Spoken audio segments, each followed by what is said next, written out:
同款是土坑来看，新竹县的中正国小呢，最近是当咧做工程，无想到这完工了后呢，吊车经过篮球场的时阵，这土卡煞熊熊落落去，加在即马拄啊好是歇落的时间，所以是无人着伤。目前是先甲管红门土厂甲补起来。也那教育局是表示讲，会找厂商来监测讲，到底敢爱会注意的所在。也有议员呢是指出讲，这校园地基是有风险，建议应该爱乌开来检视。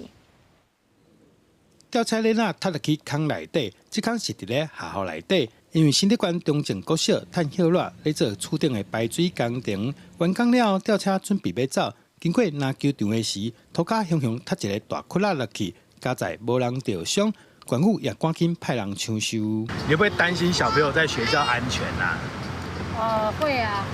怎么样？那边是很安全，我看那都是上面的那个都是那个很软的。学校正进行天沟改善工程，那改善完成后，吊车要驶离，就陷入了那个下陷处，尽速将下陷处予以警示围篱，并紧急处理后续的那个下陷的改善范围。那学校也另提出篮球改善的计划。有新竹议员讲，去年学校做整建工程的时阵，就把污处建筑废弃物，后来甲教育局提出篮球场整建计划，想袂到计划还未通过，就出问题啊！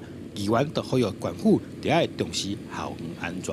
操场，它在去年进行整修工程的时候呢，也就发现了，就是说有相关的废弃物回填的一个状况。